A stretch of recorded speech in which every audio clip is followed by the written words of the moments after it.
උරුම ඔහු 21 වන කොටස. ශනාව සල්දා පාන්දරින්ම කාර්යාලය වෙත ගියේ තවමත් සිටුක ගැන ආරංචියක් නොවූ බැවිනි. සෙනසුරාදා රාත්‍රියේ සිට මේ මොහොත වන තෙක්ම දමිත් නතාෂා නිතිනි හා දර්ශි අමතා විස්තරයක් ලබා ගැනීමට ගත් සියලු උත්සාහයන් ව්‍යාර්ථ වූයේ. ඔවුන් කිසිවෙකු ශනාවගේ ඇමතුම් සඳහා ප්‍රතිචාර නොදැක්වූ නිසාත් සිටුකගේ දුරකථනය තවමත් ක්‍රියා විරහිත කර ඇති නිසාත්ය. ගුඩ් මෝනින් ශනාල් මහත්තයා. මොකෝ අද මේ කුකුලත් අතින් අරන්? ආරක්ෂක කුටියේ සිට සිරිනාත සිනාවෙමින්ම ශනාල්ගෙන් එසේ විමසුවේ. කාර්යාලය ආරම්භ කිරීමට තව හෝරා දෙකකටත් වැඩියෙන් ඇති බැවිනි. Good මෝනින් uncle. උදේම ලොක්කට දාන්න තියෙන ෆයිල් එකක් කම්ප්ලීට් කරන්න තියෙනවා ඒකයි. අත්වරඩෝසුව දෙසට දෙනෙත් යමමින්ම ශනාල් පිළිතුරු දුන්නේ හදිසියට ආවා මිසක් වේලාව පිළිබඳවද නිනව්වක් නොවූ බැවිනි. ඔෆිස් එක ඇරලා නැතුව ඇති නේද තාම? මට කී එක දෙන්නකෝ අංකල්.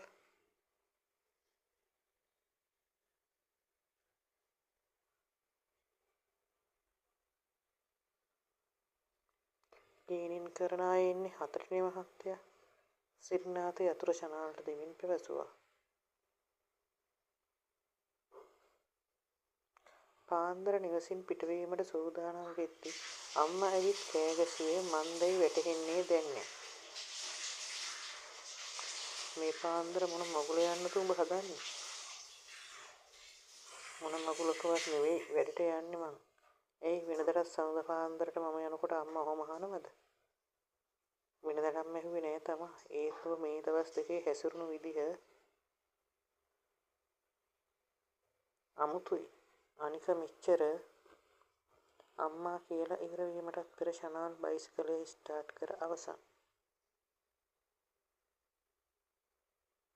මේ ඔහොම ඉඳින් තේ එකක්වත් බීලා යන්න පුතේ.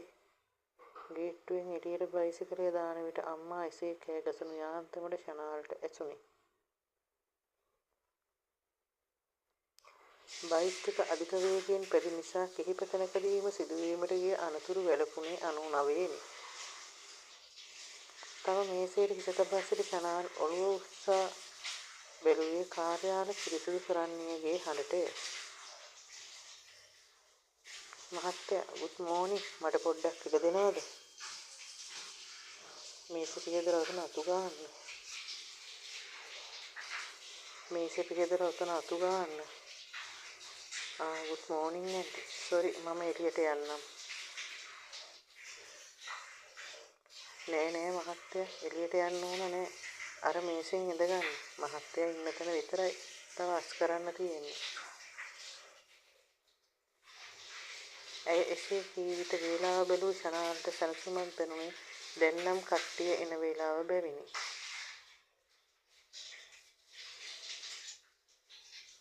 දමිත් එන බව ජනේලයෙන් දුටු ශනාල් සිනාසීගල ඔහු ඉදිරියට ගියත් ගුඩ් මෝනින් දමිතයා.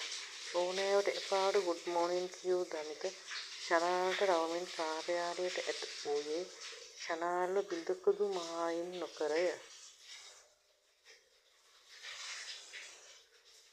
දමිත්ගේ මේසේ ළඟට ගොස් බරෙන්ම ඔහුව බදාගෙන ශනාල්ට සමාව ඇයද සිටියේ වරද සමාගයේ බැවිනි. සෝරි දමිතයා මම ඒ වෙලාවේ හිටියේ ලොකු ප්‍රශ්නික. බං ඒ සිටුේෂන් එකේ මට උඹේ කෝල් එක කට් නොකර ඉන්න බැරි වුණා. සෝරි මචං.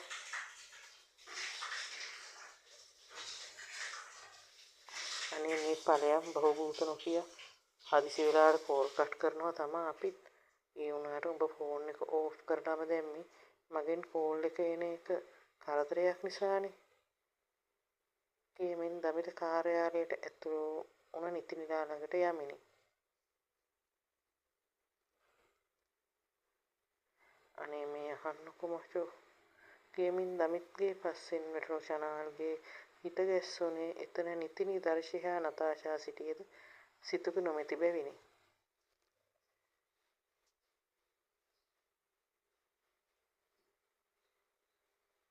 සිතුවාවේ නැද්ද නංගි? අනේ මේ උඹලවත් කියපල්ලක මූට කේන්ති ගන්නේ නැතුව මාත් එක්ක කතා කරන්න කියලා. මම මොනවා කතා කරන්නද? බොරුවට කෙඹුරු කඳුළු හලන්න නැතුව හිටපන්. සිතූ ගැන ආරංචියක් නෑ කිය දැකලුවට ආරංචියක් දැනගත්තත් කියන්නේ කොහොමද? ෆෝන් එක ඕෆ් කරලා තියෙද්දි.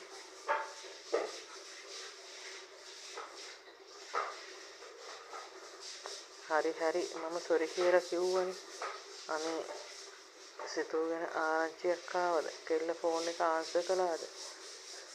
මාව තවත් අවුල් නොකර කියපල්ලකෝ.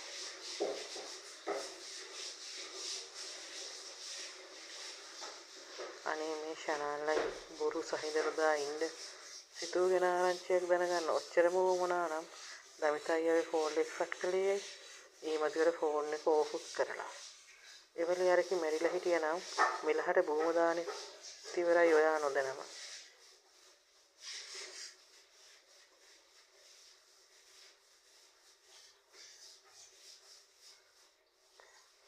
මොනවද දර්ශියකෝ උඹ ඔය කියවන්නේ? මගේ සිතූට එහෙම වෙන්නේ නෑ. ශාල් කෑගසුවේ ඉහත බදාගෙන මගේ සිතූ අනේ මේ ඔය බොරු අයිතිවාසිකම කීම නවත්තනවද? නිතින් කීවේ කෝපේනේ. Hi guys, good morning all of you. දුරදෙසින් ඇසුණු හඬට සියල්ලෝම එකවරම එදෙස බැලූහ. good morning අම්මෝ කෙල්ලගේ තියෙන සන්තෝෂය. මොකද උඹ උදේ ඇඳේ අනිත් පැත්තෙන්ද නැගිට්ටේ? එහෙමත් නැත්නම් බස් එකේදී අලුත් කෝවෙක්වත් සෙට් වුණාද? ඔන්න ඉතින් උඹලත් අපි සතුටින් හිටියොත් පද හදනවනේ. අනේ නේ උම්මා කෙටි බොහොම සතුටින් ඉන්නවා නම් අපිට කොච්චර සතුටුද? ඉතින් පැවසේ සිතුව වෙලඳ ගනිමිනේ. සිකුරාදා සවස සිට ෂනාල් කෙරූ දේවල් සියල්ල යාළුවන් 4 දෙනාම සිතුවකින් දැනගෙන සිටි නිසා ඇයව ඇහැට දකින්නතුරු ඔවුන් සිටියේ බියෙනි. ඒත් දැන් සිතුගේ හැසිරෙන විදිය දුටු විට ඔවුන්ගේ සිත් කුතුහලයෙන් පිරී ගියේ මේ සිතුගේ විදිහ නොවන අපැවිනි. මේකනි සුදුරා පියගත්තරන් කියලා ඉඩගන්න බෑනේ. ඒ වගේ තමයි ඉතින් ඉඩගන්නත් අංජලිය කියලා මමත් එක්ලී කළා පරණ සබන් කෑල්ලට යන්න කියලා.